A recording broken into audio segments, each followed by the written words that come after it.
Now we are. Hold on. And welcome back once again, everybody. Hold on. There we go. Today was interesting. Greetings and welcome back once again. If you didn't see the little video we put up there, go ahead and check it out. So there we were. Like, hey, you know, YouTube is an interesting place. So I like to do research for the shop, this, that, and the third. And I was like, hey, we should make something really big. And the babies are like, ooh, and I thought it would be a cool little burger. But I was like, I don't know if I'm gonna make the huge red burger today, because then we're gonna have to make the buns. Greetings and welcome for those who just joined. We talk about goals, setbacks, and opportunities. So I'm like, oh, we're gonna have to make the bun. It's gonna be a whole lot. So I was like, I'm in empanada mode right now. How about we make a huge empanada, aka vegan Jamaican beef patty? Check out the video if you haven't checked it out. So I'm sitting there planning yesterday. I'm sitting there with my daughter, watching different videos, seeing what people have done. And I only saw one other person, one other couple. I think they were named the Rents or something. That did. Okay. So we planned. This is the thing with goals. You have to plan your goal. You know, see what it is you want. Is it a long-term goal? Is it a short-term goal? This, that, and the third. A lot of us are afraid to even begin. To even start to have a goal, to set a goal, because we don't want to put forth the effort to achieve the goal. So we sit back and we like wish, oh man, I wish I could do that. Or you see somebody doing it and you be like, oh, I always wanted to do that. Oh, I always wanted to write a book. Oh, I always wanted to travel, right? People have different goals for whatever the point in their life is. And they always wanted to do this and they always wanted to do that, and we wish we could do this and we wish we could do that. I'm here to tell you, wishing ain't gonna get it. That whole I wish upon a star, all that, wishing is not, it's just a waste of energy. Because you have to it's not like really setting something or writing something down or projecting and saying, listen, I want to be able to do this. For instance, I'm a goal writer though. I had to, because there's different phases of why I'm not achieving. So I'm a goal writer. I found old papers of I write goals all day, and this is what I want to do. And then you start, and then you have setbacks, or you get distracted, or you get derailed, or you forgot why you stopped, right? And so then you come back 6 months later, 1 year later, like you have a novel idea. It's, like, oh, you know what I should do? And next thing you know, you're like, man, I said I should do that like 10 years ago. I still haven't done it, right? So that's kind of me. Right? I have to be honest. And so I have to look at it and say, okay, why am I not doing this? It's not about acknowledging what I need to do. It's not about getting started, because I'll get started. It's about the everyday going through with it. So lately, I've gotten much, much, much better, right? So in the short-term goal, and I said, you know what? I want to make this huge. Actually, last night is when we decided we was going to make the empanada, because up until last night, we were going to make the burger. And I'm like, all right, let's just make the empanada. So we got all the stuff together. We came up to the Yummy today. And I'll tell you the truth, I was kind of excited, because it's like my daughter said, it makes you feel like a kid again. You know what I'm saying? It makes you feel young. It's like the possibilities. Is it going to work? Is it not going to work? And let's let you know, no food was wasted in this experiment. If you don't know what I'm talking about, check out the video. No process the way I normally start the process. I've been making empanadas for the shop, so it's nothing new. I just decided to put all of the energy, and this is interesting, this principle and things to learn and everything. Instead of splitting it up in 50 different directions like I would normally do, I made a normal batch. I put all of it in one. I concentrated all my energy, all my effort into this one empanada. Okay? Up until that point, there's nothing, and put your comments and stuff below. Let me know where you at with your goal setting, your setbacks, and let's have a discussion. So this is how I do with principles, just putting it out. I did nothing different except for putting it all in one empanada. And the result is, from many people, and even myself, I was like amazed, like, wow, at the fact that it was so big. You know what I mean? And if you see me, I was like genuinely like, wow, this is kind of wild. You know what I mean? Like, wow, I've never seen something that big before. A patty, a patty is something that you can hold into your hand. And so I think the it's something about gives that wow reaction in us, and something that makes it memorable. And there's one and two things I would have done differently, which is I would have put the dough on the pan already that I was gonna bake it on, so I wouldn't have to move it off the table to the pan.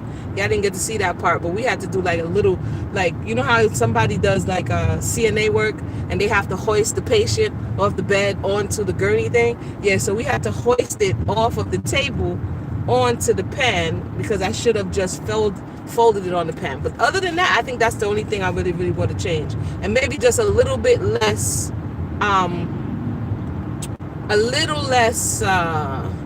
filling, because it was so much filling. It was so fat and juicy that as soon as you cut it, the filling just like blah. So other than that, I'm pretty satisfied with the outcome. How did you guys like it, babies? Good. It was good? Yeah. It was good. And they had an interesting experience. So we can find and make experiences out of little things. And it's not really that we have to like go out of our way and make all of these other, oh, I don't have this and I don't have that. And like today they have a fair here. And I looked up the fare and I'm like $15 a head. The fare is tripping. But we were just amazed in our kitchen. You know what I'm saying? And so sometimes we think that our goals have to be so far beyond us. And these are the reasons. These are the setbacks. These are the reasons that we tell ourselves why we can't do such and such. Another one of my things was exercise. I'm getting up to be that 4.0. Okay? I know I don't look, I call it 4.0.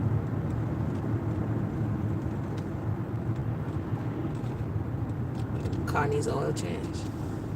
And so I'm like, yo, I need to exercise. So one day I was just like, at first I started walking around the neighborhood, and then if it's cold or if it's raining, whatever the case may be, I may not walk. So these are the setbacks, right? You set a goal. This is what I want to be able to achieve by this time. Push through a little bit and something else comes up, and if you're not convicted enough, you will drop it and then claim the reason why you didn't finish it is because of X, Y, and Z.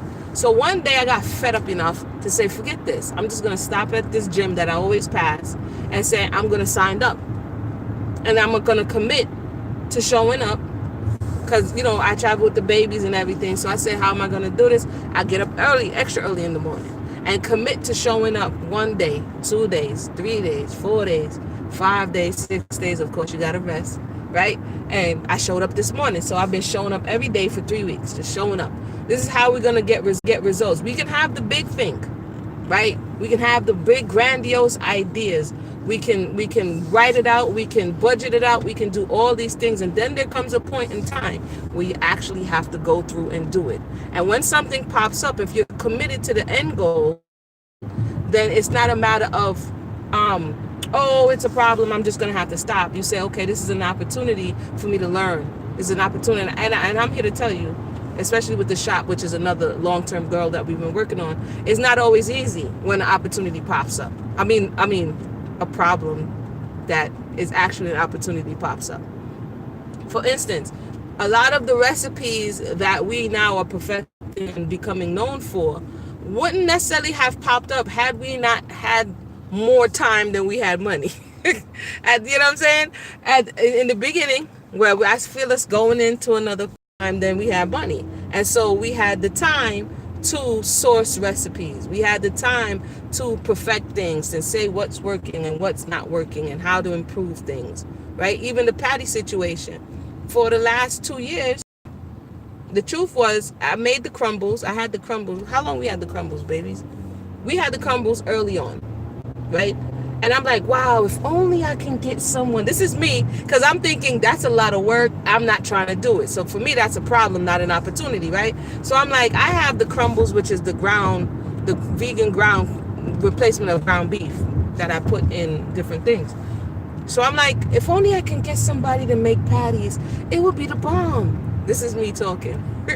Right? And I said it to myself. I said it out loud until one day I actually heard myself. You know how we talk, but we don't actually hear ourselves? Like we're not like really listening to what we're saying. And one day I actually heard myself, and I was like, why am I sitting here waiting, hopefully that one day somebody will see the value in what I'm offering, and that they would in turn make the product that I'm looking for them to make, which would be the patty. And when I finally heard myself, and I'm like, this problem that I'm perceiving as a problem is actually an opportunity if I'm willing to commit and go a little bit further. And so I just started researching. And I'm like, you know what?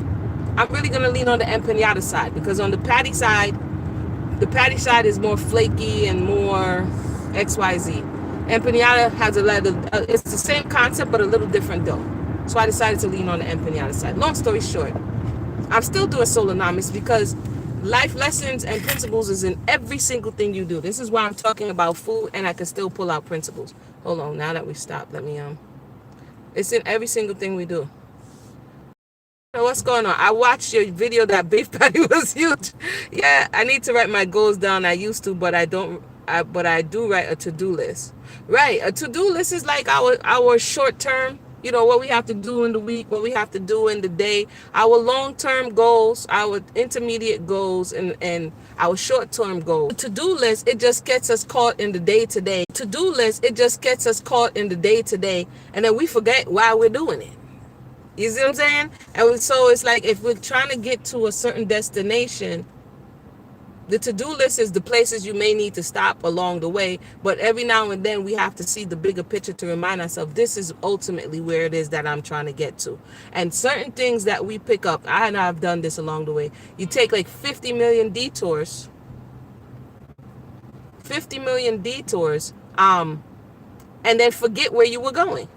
You know what I mean? Because you're not really clear on your vision. You're like, oh, I'll just stop here, and then I'll just stop here, and then I'll just stop here. And then after a point, you're like, run out of fuel, run out of gas, and don't know why you keep stopping. So I will just say, concerning goals, setbacks, and opportunities, I was listening to some inspirational video on YouTube this morning. I forgot the name. Now I forgot the name of the man who was, I have to work on my memory. I forgot the name of the man. I have to get the name again. But I was listening to some inspiration, and he was talking about looking at problems as opportunities, spaces where you can grow, where you can learn, where you can, because really it's a problem because we don't know how to navigate around it, know how to fix it.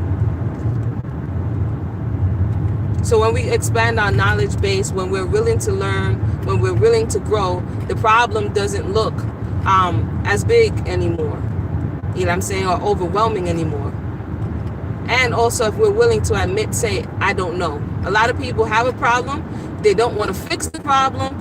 All they want to do is sit and complain about the problem. This is a problem. Okay, what are you going to do about it? I don't know. I'm not going to do anything. There's nothing that could be done. So then why are we having this discussion, right? Are you that person? Do you know that person that only wants to talk about the broken things and not how you fix these things?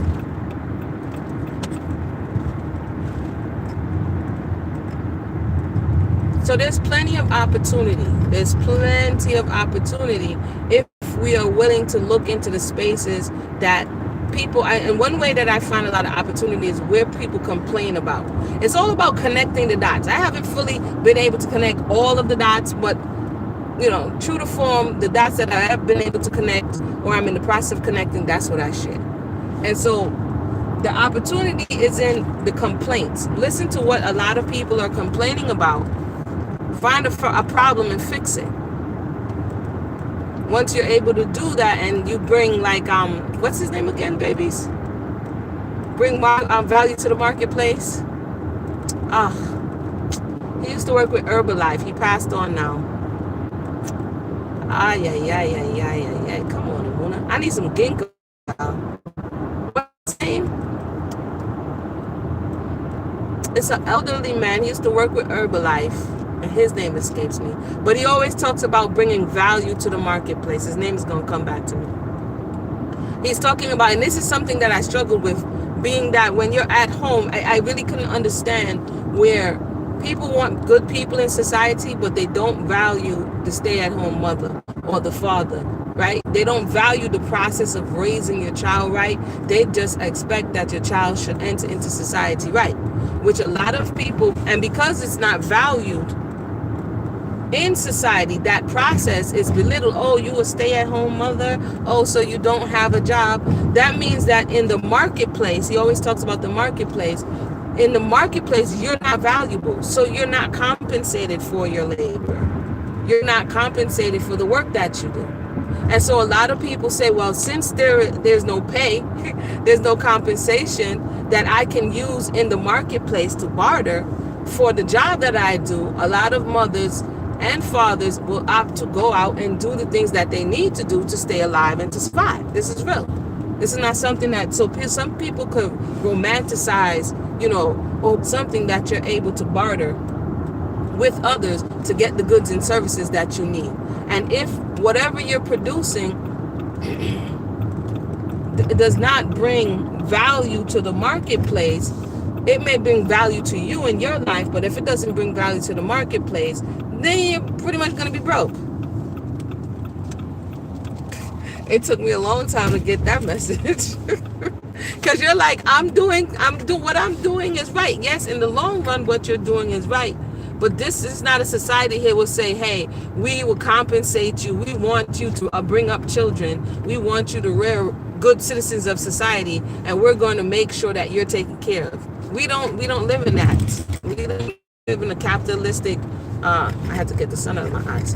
We live in a capitalistic society that says, whatever you bring, if you bring value to the marketplace, then we will appreciate what it is that you do. And it took me a very long time to understand the fact that you bring value to your family versus bringing value to the marketplace. And when you're talking about money and you're talking about economy, it's the marketplace you're talking about. My daughter was watching a Restaurant Impossible, and it resonated with me because I watch it because I want to see I'm selective with what I watch, but I watch it because I want to see other restaurant owners and the pitfalls that they may have fallen into and where the problem may be that is really an opportunity when they have the right tools, right? So you don't have to reinvent the wheel. Other people are out there with the same thoughts and the same issue. He's from like the 60s. He always talks about his mentor, Mr. Shof. What is his name? It'll come back to me. I always listen to his because he was like, he was in marketing. He always talks about his mentor, Mr. Shof. His name's gonna come back to me. So what was I saying? Okay, so this particular situation, the woman and her husband and her children should leave a legacy for their children, and they wanted to also show the children the value, and I actually wanted to talk about that, so this rolls into what I wanted to talk about the other day, the legacy and the value of the legacy that you want to leave for your children. It says a righteous man leaves an inheritance for his children's children, right? So they wanted to leave an inheritance, but they were struggling in that the children were young. The majority of the children were young, and they were working in the restaurant, but they did not have the tools. The family went in debt to start it, and the people, they were offering healthy food, right, by their standards, and the people, they weren't getting the amount of people that was needed to sustain the restaurant. And Robert, the guy, he goes around with the sledgehammer, he says to them, and this is true, this is what I found, if you lead with it's healthy, the majority of the people don't want what is good for them. So he says, lead with the fact that it's a quality food and it's good food, and then to them it's a plus that it is healthy. You understand? But in your mind you're saying, I want to give you healthy food, and they're like, are you bringing value to the marketplace? When you see all of these new companies taking over, and now they're in Dunkin' Donuts, this Beyond Meat, and they're in what's the next places, understand what's happening. It's what's happening. It's people becoming conscious of wanting a better choice, and the people who have access to bring this value, what they're perceiving as value, to the marketplace is exploiting the people's desire and ignorance to a certain degree, because a lot of these substitutes that are coming in are no better than what was already there. You know, it's no better. So it really depends. You think you're giving, my point is, you think you're giving somebody something and saying, hey, if I come and say, hey, I have something better for you, and if their desire is only for the taste, right? Or their goal, because we're talking about goals and setbacks, their goal is just to stop eating meat or consuming flesh, then in their mind, they're saying, well, this is better. Psychology is like plays a deep role into all of this, which I've been studying a lot because you need to. Their thought is, well, it's better than X, Y, and Z. You know what I'm saying? So when you come with your own set of goals and your own set of desires and your own set of things that you're living by, many people may not appreciate that. So it's really all how you share what you have, where you are. Sometimes when we do just something, we want to force it on people. We want to try to come when they're around us, and it's not necessarily so. You know what I mean? When you grow in the truth, and as you mature, you realize that each and every their own journey, and you have to respect that. You don't have to. It behooves you to respect it in the same way you would want someone to respect where you are, because when people actually change, right? If they change because you force them to, a lot of times it's going to come with resentment and indifference, because somebody's making someone change. Somebody's taking something from somebody. But when it comes with a willingness to say, I'm going to release this thing, there's a difference between tearing something away from someone and someone releasing that thing. When they release it, that means that they use their free will to do so. When you tear it away from them, that means you imposed yourself and your will on them. For example, one of my babies used to suck their finger, okay? And I would say, hey, when you are, she was getting to 4. I said, when you get 4, you're gonna now suck your finger no more. You're a big girl. You're not gonna suck your finger no more. So you have this conversation with her, right? You're trying to enlighten her. You're not gonna suck your finger no more. And her siblings are like, you big girl, you're not gonna suck your finger no more. She's looking at you like, right? So eventually, she comes to, after you get 4 and you still want some more, and whatever, your suck finger is your comfort, it's your pacifier. For some people, it may be excessive sweets. For some people, it may be the familiar foods their mother used to cook. For some people, it may be familiar people. You understand what I'm saying? Pacifiers. So we take principle and we apply it to our own lives. I'm just giving illustration because that's how I communicate. And so she passes 4 and she's still on some more. And I'm like, okay. Then she gets to the point where one day she just decides with her free will at 4 years old, okay, now's the time I'm going to let it go. Now's the time that I'm going to let it go. And she stopped sucking her finger, and I didn't have to do anything wild and crazy for her to stop doing so. I had a discussion with her. I had a conversation with her, let her know the things that could happen if she persisted sucking her fingers, how it would affect your teeth and other things. And she came to the point where she just let it go. She never sucked the finger again. Now, how would it have affected her if I would have torn her finger out of her mouth? I have another child who, this was early on, my first daughter. She remembers it to this day because I traumatized her, because I was getting outside pressure. I think I've told this story in other places. To wean her. She was only 2. That was her pacifier. And so I wasn't ready to wean her, but social pressure, oh, the child is big, the child should be weaned. And you're like, is she bothering you? Because she's not bothering me. You know what I mean? Anyway, I listen. I have a momentary, because that happens. It happens. You fall under pressure here. Let me see how much I've been rocking with y'all. Let me know if y'all here, because we almost at the destination, y'all. I'm running a little long, but I fold under pressure. It happens sometimes. And I got bad advice. And the advice was, you should take aloe. You know, aloe, the bitter. And the bitter aloe, that's what they call it, yeah. Aloe or single Bible. And you should rub the surface. And then when she drinks, it will be nasty because aloe is bitter. And then reject the rest. So this is manipulating the will, albeit of a 2-year-old, to poison their mind against breastfeeding. So the first time I gave it to her, what did you say, Shy? Nasty. Titty nasty. My little heart just like broke. Like, oh man, what am I doing, yo? You know? And I did it again.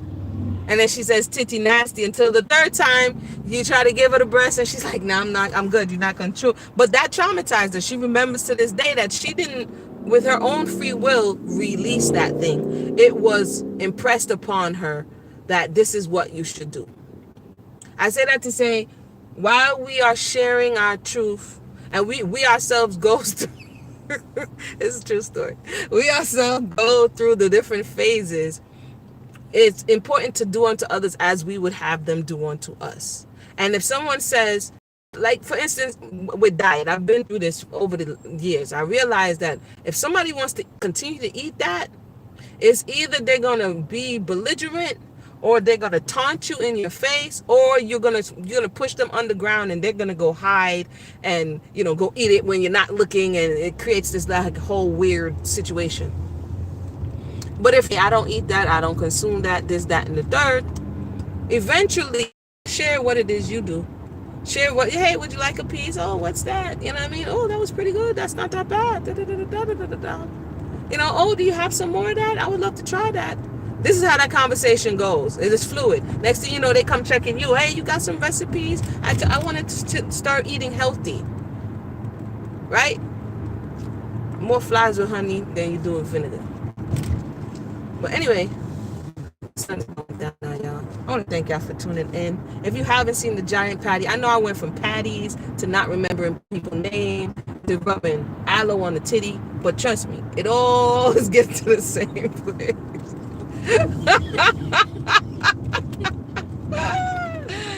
Oh, yeah, though. Ay. All right, everybody. Everybody have a blessed day. Once again, at the end, set goals. You will be distracted sometimes. You will be thrown off course sometimes. You will sometimes feel like giving up sometimes if things are not going your way. But it teaches you patience. It's teaching me patience. Y'all don't see it, but y'all know how many times I boo-hooed like, crying because you see something in your mind's eye, but it's not here yet. You know what I'm saying? And that's the patience. That's the patient part of doing the part that you can do, and the creator will do the part that is on to the creator to do. You know what I'm saying? Which is favor. It will bestow favor upon you, and you don't know where it's coming from, but you plant the seed, and the Most High gives the increase. So with that said, I want to thank everybody for tuning in. I'm trying to, and that's another thing. I set a little goal to try to come back to YouTube a little bit and share what it is that I can share. And hopefully you can help somebody. All right now.